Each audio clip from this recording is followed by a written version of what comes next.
Começando mais um vídeo aqui no canal, e nesse vídeo eu vou mostrar o meu workflow completo anti-vibe coding que me permite desenvolver algumas soluções específicas para alguns clientes sem depender necessariamente do meu time de tecnologia, e isso tem me permitido reduzir o churn, porque alguns clientes me pedem coisas específicas, às vezes relatórios, às vezes algumas coisas acopladas ao meu software, que se fosse depender do meu time de tecnologia, a gente demoraria muito para entregar.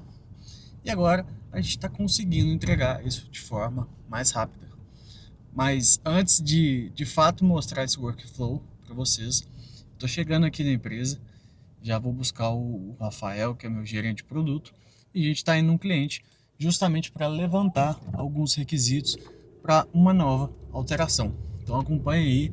E claro, se você achar que o vídeo foi legal, que foi útil para você, já se inscreve aqui no canal, deixe sua curtida e envie esse vídeo para alguma pessoa também que tenha empresa de software, de tecnologia, porque eu creio que vai ajudar e muito.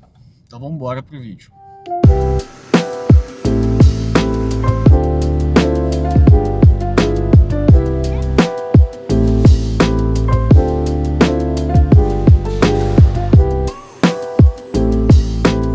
Bom, chegando aqui do nosso cliente, a gente teve uma reunião bastante produtiva. Não é novidade para ninguém que trabalha com software, principalmente ERP, sistemas de gestão, CRM, que sempre vão existir personalizações para os clientes. Os clientes sempre vão precisar, sempre vão pedir disso, porque afinal cada cliente trabalha de um jeito e cada cliente quer, enfim, ter os seus processos alinhados. E a gente tenta fazer o possível, né, para conseguir atender esses clientes, claro, sempre de acordo com o nosso CP, com o nosso foco, com o direcionamento do nosso produto. E uma das principais demandas que os clientes sempre têm para a gente são demandas gerenciais, no sentido de ter relatórios personalizados, fluxos de acompanhamento, enfim, coisas que os clientes consigam ter para gerenciar suas empresas de acordo com as suas necessidades, de acordo com os seus processos. Cada cliente às vezes tem um tipo de indicador, cada cliente tem um tipo de acompanhamento e quer que o sistema se adeque a essa realidade. E aí, dito isso, a gente criou um projeto, eu criei um projeto aqui na empresa para conseguir atender a adequações e personalizações gerenciais ligadas a relatórios para esses clientes. Afinal, a gente estava com um fluxo represado de demandas que a gente não conseguia atender. E agora a gente consegue atender como uma solução. E é isso que eu quero mostrar, como eu construí o meu workflow, que não é vibe coding, para vocês, para que vocês possam entender e colocar na prática. Lembrando que eu não sou desenvolvedor, mas eu também não vibe codo as coisas, eu tenho um fluxo estruturado. Mas antes de fato de trazer o meu fluxo, eu queria explicar os problemas do vibe coding, os problemas de você simplesmente abrir um Cloud Code, um Lovable, qualquer outra solução que seja, começar a falar com ele e simplesmente querer que eles gerem um sistema para você. Ele pode até gerar uma solução, pode até gerar alguma coisa, mas vai te dar muita dor de cabeça. E o porquê que eu não faço vibe coding, né? Eu uso programação com IA, eu programo com IA, eu gero código, gero documentação com IA, mas a gente não faz vibe coding. O primeiro problema aqui do vibe coding é a desobediência e a alucinação da IA.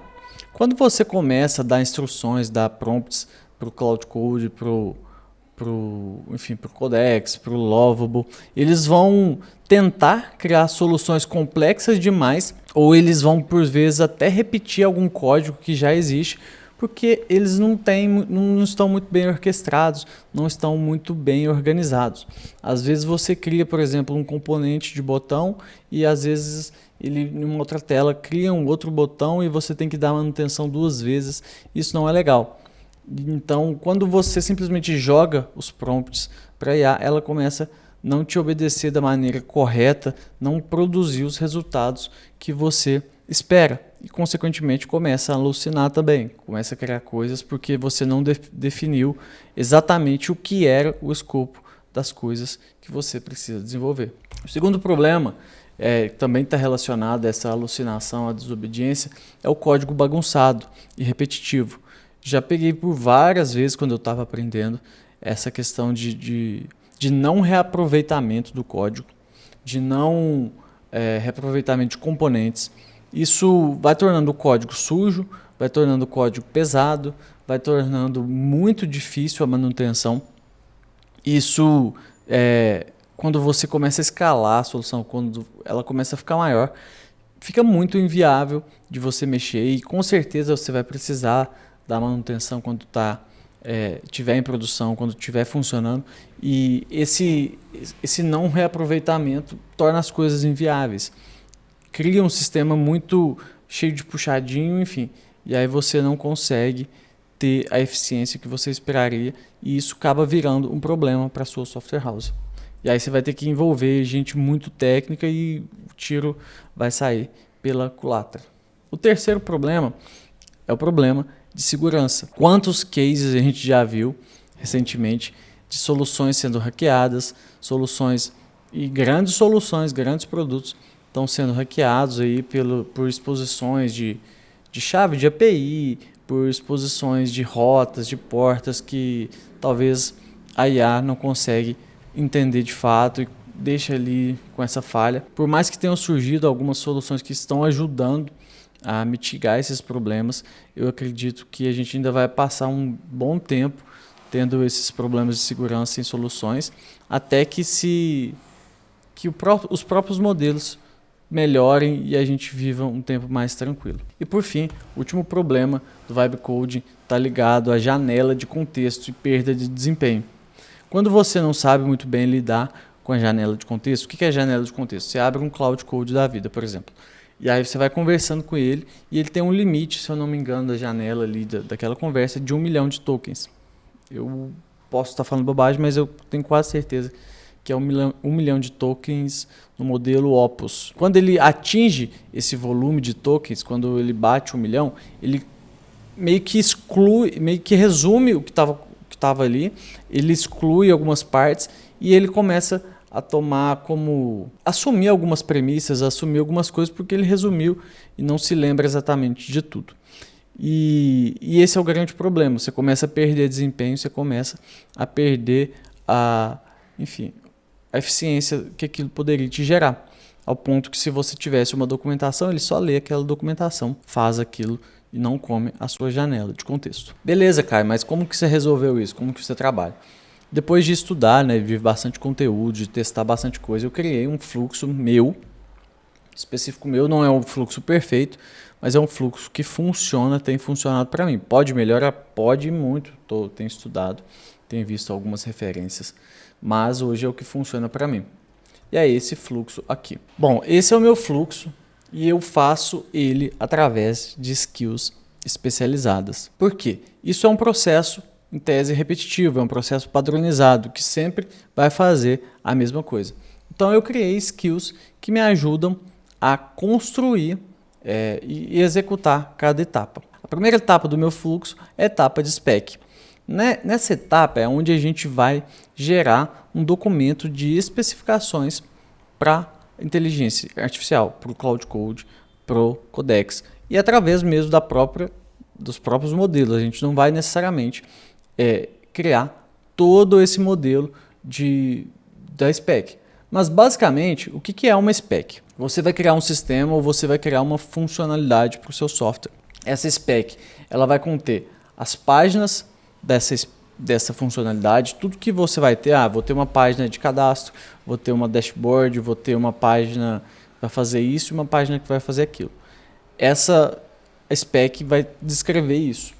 Vai ter os componentes que serão usados, vai ter um botão assim, vai ter um header, vai ter um navbar, vai ter uma barra lateral, vai ter um texto, enfim, vai ter um modal, vai ter um chat.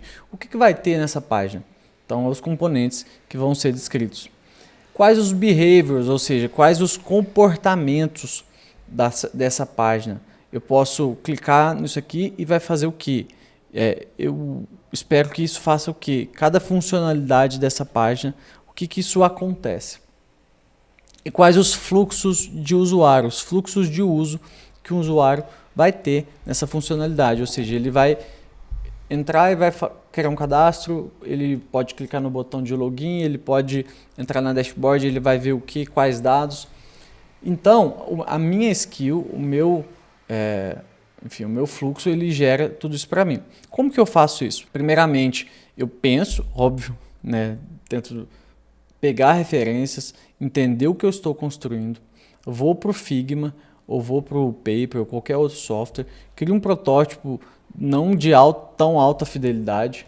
Então, talvez explicando para vocês, ficaria assim, ó, um Figma, que depois, esse Figma, a gente vai gerar um protótipo, e desse protótipo a gente vai gerar essas specs. Basicamente isso. Como que é feito todo esse processo aqui? Eu preciso, primeiramente, entender o que eu vou criar, qual que vai ser o fluxo aqui. Então, eu tenho que pensar, eu tenho que analisar, eu tenho que escrever. Isso eu mesmo, tá? Sem IA, sem nada.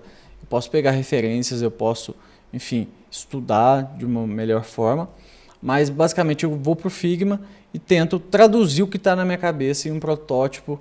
Aqui eu vou falar um protótipo de média fidelidade. Não precisa ser o melhor protótipo do mundo, porque para IA isso não vai fazer tanta diferença assim no momento. E aí, dentro desse protótipo, eu tento mapear de fato quais são as páginas, quais são os components, quais são os behaviors e quais são os user flows. E eu explico isso pro Cloud Code. Eu chamo essa spec, eu chamo ela e explico, ó, agora nós vamos fazer uma funcionalidade assim, assim, assado. Essa funcionalidade ela vai ter determinadas páginas, eu descrevo todas as páginas. Essas páginas precisam ter esses componentes. Essas páginas vão ter os seguintes comportamentos. E aí eu descrevo todos os comportamentos. E sim, gente, isso é uma parte chata, mas precisa ser feito para que a IA não delire, para que não gere aqueles problemas do vibe coding. Por isso que não é tão simples assim. E gero e falo para ela, escrevo quais são os fluxos de usuário. Ah, Caio, mas eu não quero escrever. Pô, posso mandar? Pode, mas você vai estar ciente que o resultado também não vai ser o melhor resultado do mundo. E eu gero também um print screen das telas que eu criei em baixa fidelidade e também mando. E aí o Cloud Code ou o Codex vai me gerar esse documento de spec. Nos meus testes, nas minhas experiências, o Cloud Code tem se saído melhor que o Codex. Beleza, vai gerar todo um documento de spec, uma especificação bem grande, bem completa, de tudo que eu preciso fazer. De tudo que eu não, né? Tudo que a IA vai fazer. E aí eu pego e reviso esse documento. E aí o que acontece? Eu vou quebrar essa spec em issues, em tarefas que vão ser executadas. Por quê? Se eu mandar a IA desenvolver a spec inteira, é muita coisa. E aí, por vezes, ela vai assumir algumas coisas, por vezes ela vai esquecer. Então, eu aprendi e prefiro quebrar isso em issues, em tarefas. E como que é esse fluxo de quebrar em tarefas? Cada page, cada component vão virar uma tarefa de protótipo, uma tarefa de front-end. Por que isso? Eu consigo visualizar melhor, em alta fidelidade agora, como que vai ficar minha tela. Isso vai me gerar uma tarefa de protótipo. Beleza. E cada behavior e user flow vão me gerar uma tarefa de aqui eu chamo de funcional, né? Ou vou colocar aqui back-end. Então aqui eu tenho os protótipos front, que é meu front-end, e meu back-end, que é gerado, onde as tarefas são geradas. Beleza. Fiz minhas tarefas, quebrei aqui, já tenho um fluxo interessante, já tenho um direcionamento interessante. E agora eu vou fazer uma pesquisa. Eu faço uma pesquisa no meu código. Eu não, né? Eu peço a IA para fazer uma pesquisa no código para entender os impactos dessa alteração, de todas as issues, de tudo que eu tenho para fazer. Para de fato mapear onde vai precisar ser alterado, para de fato mapear o que vai precisar ser feito. Então, ela já me dá uma pesquisa completa, né? Isso aqui eu faço para garantir mesmo que não vai ter nenhum delírio, nenhum problema. E aí, Depois disso, eu pego issue por issue que foi gerado, eu posso integrar com o Linear para facilitar a minha organização e crio um plano. Eu não, né? Aí cria um plano, eu executo o fluxo de criação de plano.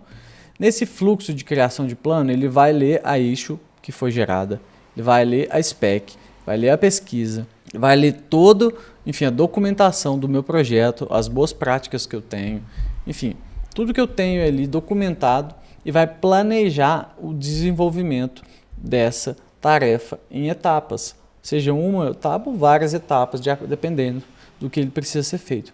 E vai me gerar um documento de plano de implementação, onde eu também posso revisar antes de aprovar para o desenvolvimento. Então ele planeja tudo o que vai ser alterado, todos os componentes que vão ser criados ou reaproveitados, todo o código que será gerado, tudo que será feito, eu consigo ver, avaliar antes de mandar para produção, digamos assim. E aí, a partir desse plano aprovado, eu chamo minha skill para implementar como se fosse um agente especialista de implementação de software, onde ele segue à risca todo o plano e vai me dando os casos de teste para que eu possa testar manualmente, para que eu possa validar a minha solução, se está dando certo ou não. E assim, de uma forma macro falando, é o processo, o fluxo que eu uso para desenvolver soluções agregadas ao meu projeto principal, ao meu sistema. Lembrando que eu não desenvolvo soluções no meu time diretamente do nosso software principal, porque a gente tem uma equipe de desenvolvimento para isso e, como se diz, esse projeto é um projeto que requer mais cuidado, mais cautela, não é qualquer coisa que a gente pode sair implementando. Então a gente tem um líder técnico, a gente tem toda uma equipe para isso.